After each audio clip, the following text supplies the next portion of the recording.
मी वेळात काढून आलोय साहेबांनी आम्ही फक्त 2 दिवसामध्ये हे कार्यक्रमाचं आयोजन केलं. परवा आम्ही बसलो होतो एका गोष्टीसाठी.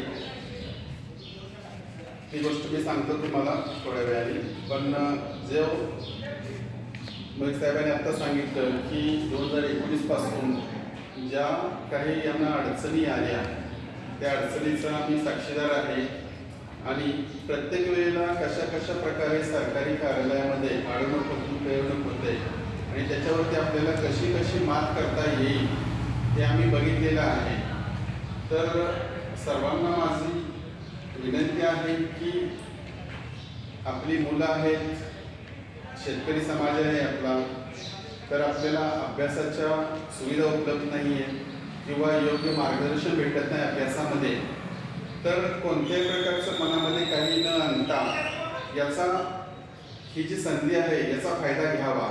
एक तर असं आहे की फार प्राचीन काळापासून शेतकरी समाजाला सर्व या सुविधापासून नागवलं गेलेलं आहे आणि शेतकरी आहे जो मातीत काम करतो तो सतत मातीतच राहिला आणि मातीतच मेलेला आहे आणि मातीमोल झालेला आहे.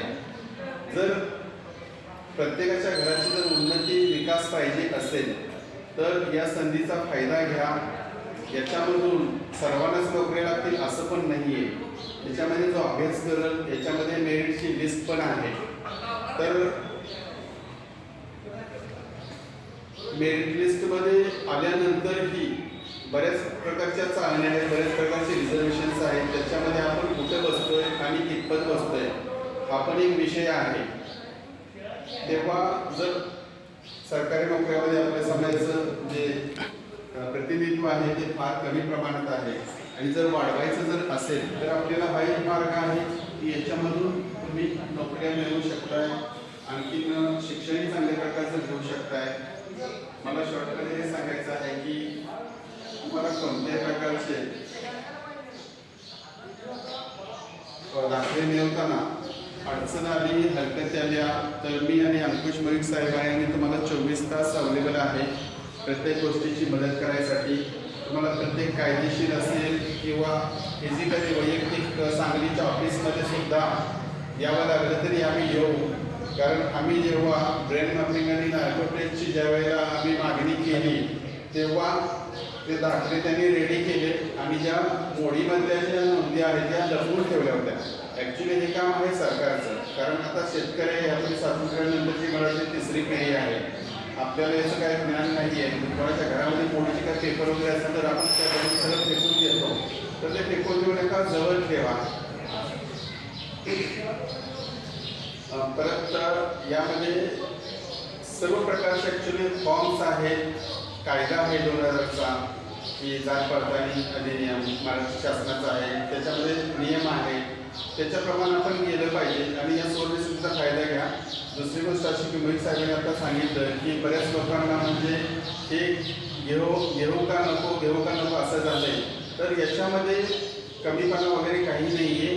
मी देशमुख आहे, मी निमसोडचा आहे. आमच्याही नोंदी पूर्वीच्या निघालेल्या आहेत आणि आमच्यातले आम्ही लोक घेतोय.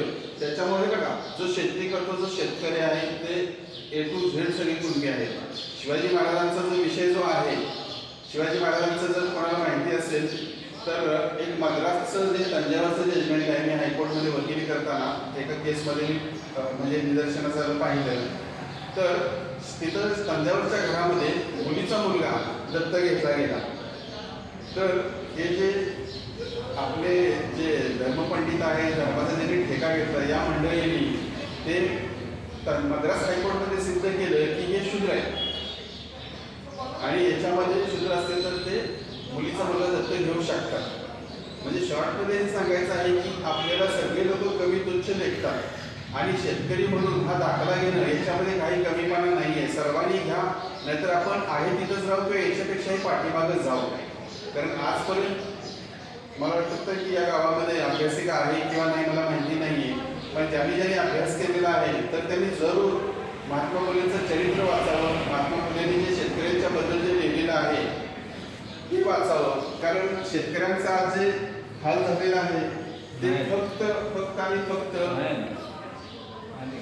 एका अज्ञानामुळे झालेला आहे.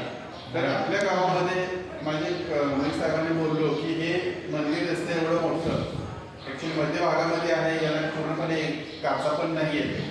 तर इथं जर तुम्ही 7वीपासून जर अभ्यासिका चालू केली तर खूप चांगलं होईल. आणि किंवा जर इथे करायची नसेल तर कोणाच्या घरामध्ये 4-4, 5-5 जणांच्या 7वीपासूनची जी पुढची जी मुलं आहेत ते जर तुम्ही बसवली अभ्यासाला तर खूप चांगलं होईल. कारण जसं मला वाटते माझ्याबरोबरचेच याच्यातले चेअरमनवर पण वगैरे असतील, मला वाटते 70 सालच्या जन्माच्या दरम्यानचे 65च्या वगैरेचे नंतरचे. तर त्यावेळेला आपल्याला इतिहासामध्ये धडा होता की शिवाजी महाराजांनी तोरण बांधलं तोरणा किल्ल्यावरती. तर ते किती वयामध्ये 8व्या का 9व्या किंवा 9व्या वर्षी का 12व्या वर्षी, म्हणजे अंदाजे त्या आजचं जर युग बघितलं तर त्यांचं ते वय होतं ते 5वी ते 7वीचं होतं.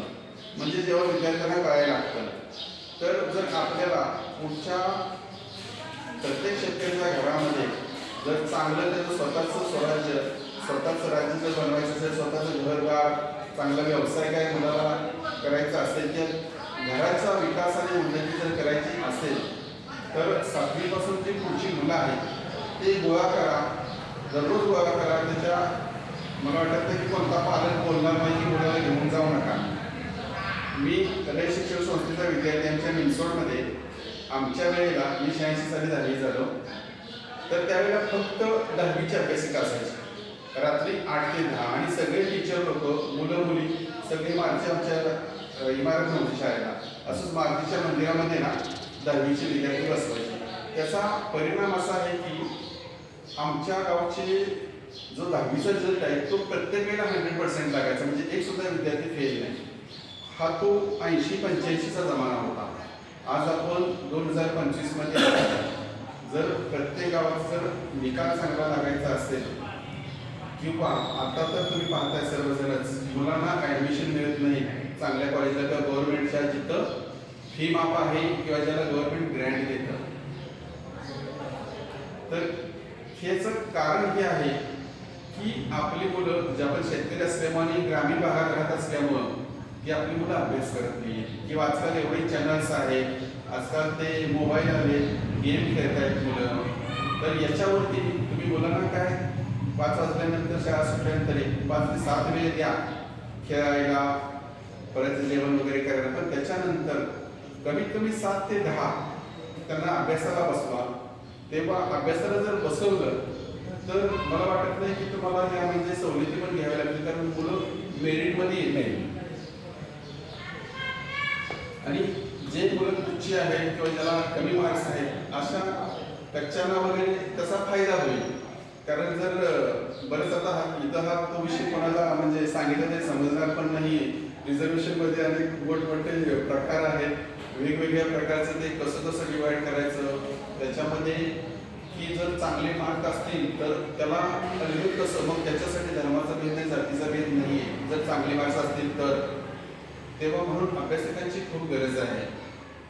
आणि दुसरी गोष्ट की हा जो कायदा आहे किंवा हे जे काय मिळाले आता थोड्याफार प्रमाणामध्ये, त्याचा सर्वांनी फायदा घ्या जेवढा होता होईल तेवढा, पण अभ्यासाशिवाय पर्याय नाही.